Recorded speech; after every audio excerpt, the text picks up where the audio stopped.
Here we go. Hello, ladies and gentlemen. Today I am talking about my third order off the Criterion collection. This was the biggest order I made off the Criterion. I purchased 11 films from it, but I only kept 6 of them for myself. 5 of them were for my mom, my brother, and also a friend of mine from school.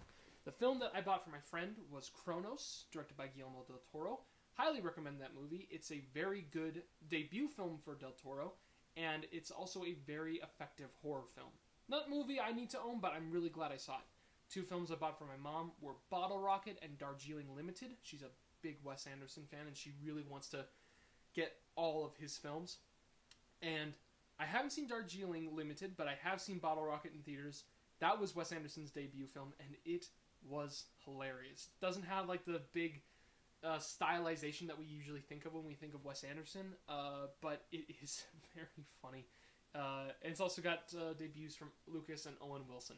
It also bought for my brother Lord of the Flies and Anatomy of a Murder, 2 films I haven't seen at all, so I won't bother talking about them. I'm going to talk about 6 other films though, so let's get into it. Like I said, there's always one film that spurs on this buying spree. However, this year it was 2. The first film that it spurred it on was Ace in the Hole, directed by Billy Wilder and starring Kirk Douglas. Now, you guys might wonder, well, why did you buy Ace in the Hole? I've never heard of that film. I hadn't heard about it either until a couple months ago. I was looking through my school's library, my university's library, because I was interested in pitching them an idea of buying more movies off the Criterion collection. I wanted to expand the movie collection that we had in that library so that they would be able to find more films that I thought are very valuable to people for people to check out, because there is a lot of movies off the Criterion collection that I think are worth people's time to check out from all around the world. As I've talked about, it's a full collection of movies from overseas, from like classic films and contemporary movies. It can really expand your knowledge of what movies are from different cultures and everything. But then I was just looking through and I saw Ace in the Hole. I'm like, okay, I'll pull this off and check it out. And the minute I saw Billy Wilder's name, I was ecstatic. Billy Wilder is a filmmaker I do not talk about at all, but I desperately want to. He's made films like Some Like It Hot, The Apartment, Double Indemnity, Sunset Boulevard, and Ace in the Hole, which are the ones that I've seen of his. And also, I'm a huge fan of Kirk Douglas. He's in another Criterion film that we own called Paths of Glory, which is Stanley Kubrick. It's an incredible film as well. And this movie, I had to pull this out. This movie got me excited for a few reasons. One, I saw the film. And 2 is because of the essay format. If you've seen my second video, you know I'm a sucker for the essays. And, when I see this, I'm just in heaven when I look at this. In the future, when I'm 40 years old and have kids, I'll be sitting down and be like, yes. Just reading the morning essay for today. I'll talk about it a little bit. It's about a man who's a newspaper salesman. Or not a newspaper salesman, he's a newspaper man. He's a press man. He gets stories that he knows will grab people's attention so that he will get acclaim, that he will, be more valuable to people, that he will get more people to be buying newspapers and increase the business. But he also wants personal glory for himself in his field. It's a brilliant film that has a very dark and very just really seedy look at American journalism. Just the way that a lot of people in the media will just prolong stories or just really just try to find any story that grab people's attention.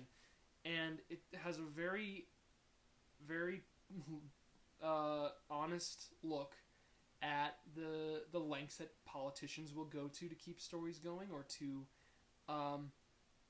try and exploit stories. I should say a little bit more about it. This is about the journalist Chuck Tatum, played by Kirk Douglas, who's trying to find a story, and then there's a cave-in in this mine, and there's a man who's trapped in it, and he starts to build a story around this man. It's not my favorite Billy Wilder film, but this is the movie I do consider it to be the film that anyone who wants to get into Billy Wilder or is just curious about him, this is a movie you start with. There's this movie and The Apartment. Those two, I think, are great starting points to get into what I consider the greatest screenwriter of the American cinema. He's a brilliant filmmaker, and this movie has two formats. It's got Blu-ray and DVD, and I purchased this movie for only $20. So yeah, I'm really happy about that. Now, the second film that spurred on this collection was Brief Encounter. Now, this movie was actually a film that I saw when I was a part of Alicia Malone's Classic Film Club. I do hope that film club comes back. And I'll leave a link in the description below on a few of the films that we reviewed. One of them was Brief Encounter. Another one was Double Indemnity. We saw this movie, and this is, again, one of my favorite films pre-1980s. It's such a beautiful story. This is one of the first times I actually watched one of these movies. And like I love romance films. My favorite genres of films are romance, horror, and film noir.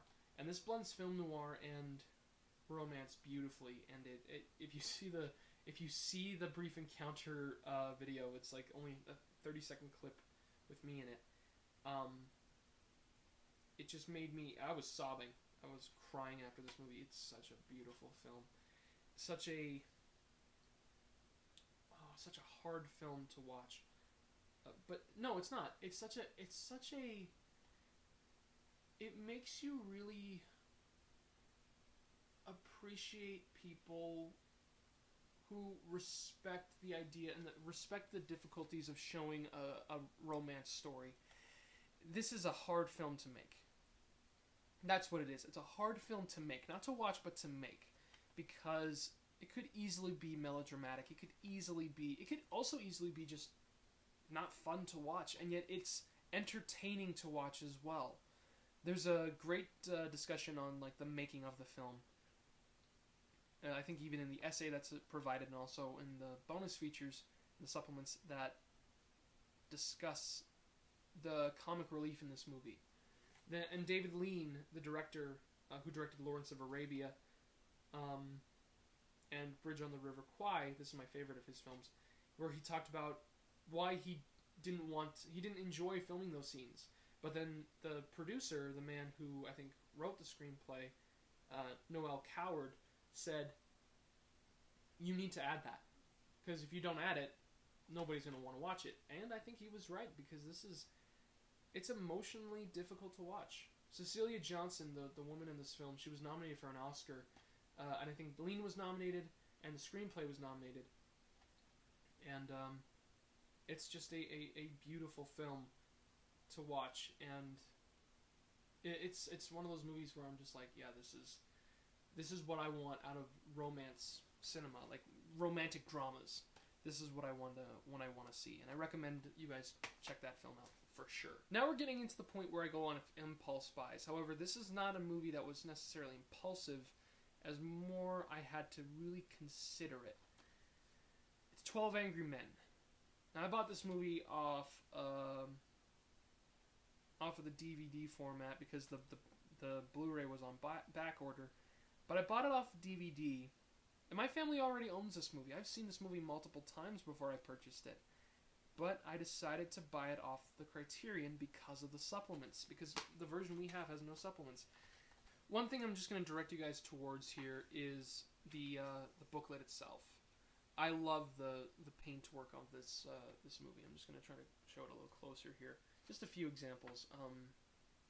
Such a brilliant artwork of portraits. I love art in general, but to me, my favorite kind of artwork to look at is just faces. I don't know why. It's such a rich. They're excellent. They're perfect pictures. What I also love too is just by looking at this film. If you know anything about this movie, it's all about 12 jurors who have to. They're all 12 white people. One of them is European. This man here is European, and they all come from different backgrounds, but they're all white, and they have to decide the fate of a young Puerto Rican boy. 11 of them find him guilty. One of them finds him innocent. Look at this artwork just again with that knowledge, and see if you notice something. I'm not going to point to it, but see if you notice something that is just a brilliant little detail to add into this. This movie is my favorite Criterion that I own because this is one of my favorite films. In fact, this is very near close to my favorite film of pre-1980 cinema. It is my favorite film that the Criterion has that I've seen up until this point, and this is one where I talk about why supplements and why bonus features are so important when it comes to just getting a better handle of why owning hard copies of movies I actually value than just having digital copies. This movie comes with the television version of this film that came out in 1955. It was written by the same writer of 12 Angry Men. It was entitled 12 Angry Men with the word 12 as opposed to the number. The writer's name is Reginald Rose, and he wrote this film. And the television version is very interesting. It's not... it was big for its time because, that, like I said when I talked about On the Waterfront the last time, that was when television was coming out. But it wasn't necessarily a lot of big things were coming out. This was one of the first times, however, that a teleplay like 12 Angry Men was so big, and it won a whole slew of Emmys. And it was a groundbreaking special. But then this movie then came out, and this was actually surprising. Of all the films you'll see in this video, this was the only film that was not successful, like, at all, which is shocking to me because it is, of all the films that really came out of classic Hollywood, this is the highest ranking on IMDb right now. I think it's like an 8.9, 8.8. It's honestly a masterpiece. It really is. The other thing it comes with is interviews with Sidney Lumet. If you don't know who Sidney Lumet is, he's the director of films like Dog Day Afternoon, Serpico, and there's another one, Network. He's one of my favorite American film directors, and I think he is my favorite American film director because he, similar to directors like Orson Welles, I'm not a huge Orson Welles fan when it comes to directing specifically. I know Citizen Kane came out, and I love Citizen Kane, and a lot of people do, but Orson Welles seemed to me like a very egotistical filmmaker. He was a man who didn't like to communicate with studios and who always felt like people were infringing on his vision. What Sidney Lumet, and what's really interesting also Reginald Rose did, especially because of censorship and everything, they collaborated very well. They worked with their actors and with the studios in a very interesting way to try and make their vision, but still to make it a process, a working relationship, and a very effective one, which I really appreciate and really respect. This movie, what really gets me though, it also has another teleplay, which actually has a teleplay written by Reginald Rose and directed by Sidney Lumet, called Tragedy in Temporary Town. I watched that just recently, and it holds up pretty well. The camera and the sound is not great. Like the filming is not necessarily, not the filming. The quality of the film is not great, but it's a really interesting teleplay, and hearing the introduction to it is very funny. I won't talk about it too much, but this is a must out of the Criterion Collection. A must. Now here's another one that is actually a straight impulse buy, and this movie is The Piano Teacher. I don't know how to pronounce the director's name. It's like Michael Hank or something. Hank, I want to say. He's an Austrian director. He's directed films like Funny Games, the foreign language film, and also the English film starring Naomi Watts. And he also directed Cachet, which is a movie I own. And that was the thing that really drew me to this. The other thing is actually the image that is shown on this. The plainness of the title, The Piano Teacher, is one thing. But showing this image of these two individuals making out inside of a very plain bathroom was something that is an image that really struck me. And seeing this movie, it's a very, very disturbing, I will say, to some people, but very, very provocative movie. It's a very shocking film, but it's also very patient, very cold, very warm at the same time. It's expertly made. Don't get me wrong. This is an excellent film. Isabelle Huppert, who acted in this film and starred in this film, is brilliant. This is the first film of hers I've seen, and it's not going to be the last. She plays Erica, the piano teacher in this movie, and she is basically takes on this young man who she eventually develops a relationship with. I won't talk about too much about that relationship because it would ruin the film, but it's shocking. It is very shocking, both of them. And what's really interesting is this is a movie that talks a lot about the dynamic of power, but also the dynamic of vulnerability and the fear of being open. This is a movie that the supplements offered give a very big insight. The thing that was really weird for me is this is one of those movies that has a very interesting ending, and I don't know how to think about it, and then I start to hear what other people who are involved with it say, and I'm like, oh, okay, I can start to piece my own feelings about that once I get a little more clarity. Oh man, there's a lot I could just talk about, but this is a really great film. One that I'm getting criticized at my house for owning, but it is a great film, and I recommend it to anyone who's interested in exploring a more darker side of relationships in film that is expressed. It's not for everyone. It is not for everyone, but if you're interested in something like that, definitely check it out. And now this one was a straight impulse based on the reading of the description of it off the website. Viridiana. That is how you pronounce the title. I had to listen to it about 20 times just to get it moving off of my tongue clearly. And let me just read the back of this so that you guys understand what might have attracted me to it. Banned in Spain and denounced by the Vatican, Luis Buñuel's irreverent vision of life as a beggar's banquet is regarded by many as his masterpiece. In it, novice nun Viridiana does her utmost to maintain her Catholic principles, but her lecherous uncle and a motley assemblage of properers, I think that's the word, force her to confront the limits of her idealism. Winner of the Palme d'Or at the 1961 Cannes Film Festival, was shared in 1961. Viridiana is as audacious today as ever. Reading that and just seeing this film, I'm just like, okay, yeah, I need to own this movie. And I saw it. And it was not what I expected. I was expecting a very deep drama about, a nun who's struggling with her faith.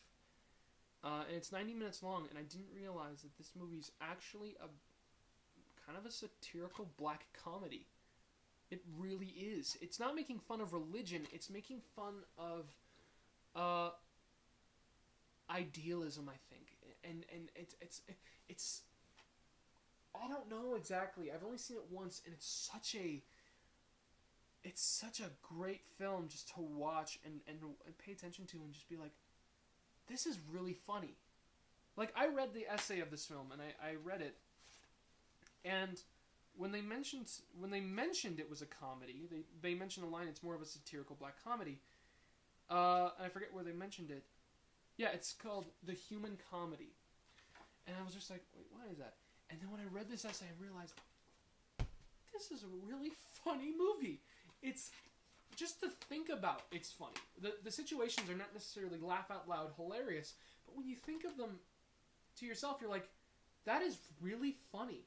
I genuinely, this is one of those movies that actually became really important to me when it comes to the framing that you watch a film with, the kind of lens you're putting on your eyes and your mind when you watch a film.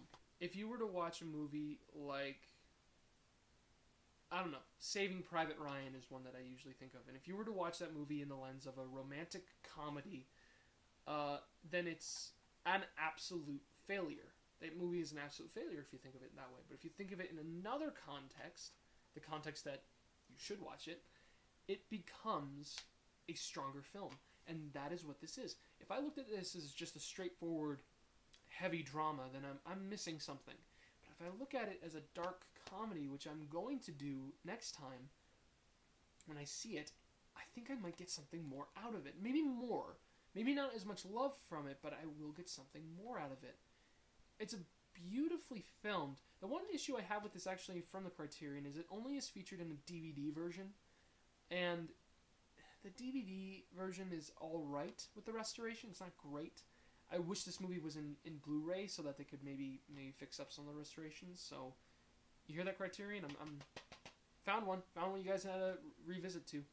But yeah, this is it's a really interesting film, to say the least. And now we get into what is probably the most surprising film I bought off of impulse.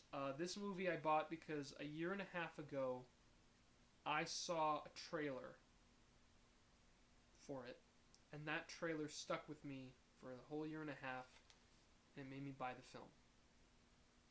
House.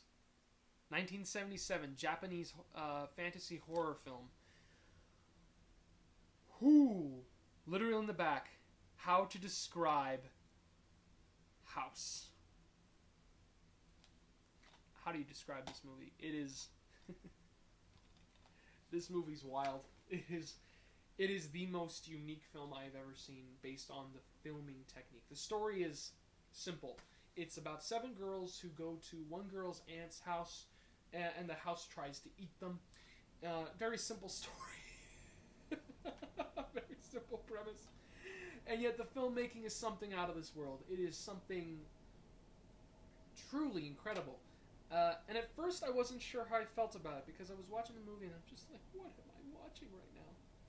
Just laughing, shaking my head like, oh my gosh, this was an experience like no other I had watching a movie. And yet, I didn't know how I felt about it. I was like, is this really good, or is it just some junk I'm watching because it just is, it's made crazily.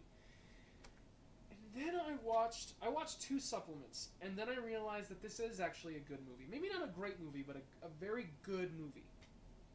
I watched Emotion, which is a 1966 experimental film by the same director. And then I watched the interviews that are under the thing, Constructing a House. Basically, it was interviews with the people involved in making the film. And Emotion made me realize something. It made me realize what this film could have been like without structure. Because I did not like the short film that's on this video. In fact, it's this one supplement I can honestly say I don't need to see again. It was Emotion. It was boring. It was like the filming techniques that were involved. I was just like, I don't need to see this. It's just whatever. It actually got annoying. But then I watched the filming, and I'm like, this doesn't. No, the thing that was like, I was just like, wait a minute, this isn't how I was feeling during House. I'm actually bored by this. House was exciting. And then I watched, right after I saw the film, I watched the constructing of House. And one more context that I have to say with this movie. I watched it with my family. Not my close family, my mom, my dad, but my uncle, my aunt, and my cousins. And they didn't know how to take this movie. I think my aunt liked it. My cousins weren't sure about it, and my uncle did not like it. And watching the interview afterwards, the director talked about the movie Jaws, which this year has become a movie that is hugely, like, I love Jaws after this last year. I've seen it like 3 times, once in theaters. It was brilliant. But they talked about how Jaws was so impactful overseas that they wanted to make basically a Japanese version of Jaws. They wanted a new filmmaker to come out, and because they thought that was the secret. They're like, oh, new filmmakers, that's what we're missing. Like, Japanese cinema was not really strong at this time, like based on what the person was saying. Like, new filmmakers weren't really there. So they were pulling from him. They got him, and he had an idea, and this is what they kind of had. But where he got the idea from was actually not from his own writing. What he did was he asked his daughter. He asked her things that she would find scary. Because he thinks as a kid, kids are really more imaginative than adults. Adults can only think of things that we've seen before, but kids can think of something that they've never seen before. Their minds are just like, whoa. So, what the kid said one day was like, one of the interesting things is they said they had futons. In Japan, they sleep on futons. They're really uncomfortable. And then one day she had to go to a closet to pull out these futons, and then they fell on top of her. And she just imagined, what if somebody was crushed by a whole bunch of futons? And he's like, I like that, and wrote it down. And he gave that idea to the person who wrote this film. And then she said to him, she was playing the piano one day, and her fingernails got caught between the keys, and it's like, what if my piano tried to eat me? And he wrote that down and gave it to the screenwriter. This movie is an excellent melding of minds. It's the childish wonder, the filmmaking technique of a man who was a television like advertising maker, and he made television films and commercials. And that's why the style and the visuals are so weird. He used television effects as opposed to big movie effects. And the structure of an actual screenplay. That melding of these things makes it so fascinating. And this movie, he also says, is not necessarily just a horror film. It's kind of spooky, but it's not a horror. I think the screenwriter talks about horror atmosphere. This movie doesn't necessarily have a lot of atmosphere to it. What it is a fantasy. If you look at it in the context of a fantasy, it might be better, similar to Vera Diana. If you look at that film with a certain lens, you might appreciate it more. And I agree. I appreciate this movie a lot more thinking of it as a fantasy. Yet again, it is the wildest movie I've ever seen. It is the only film. There are two films in my life that I said to myself that I would even consider watching high. There's House and there's Apocalypse Now. Very different movies, don't get me wrong, but they are both visually crazy trips. And yeah, that's my third order. That's the entirety of the third order I made off the Criterion collection. Thank you guys so much for watching this video. I hope you guys found a few more Criterion movies to be like, oh, maybe add that to your list of checking out. And as always, take care.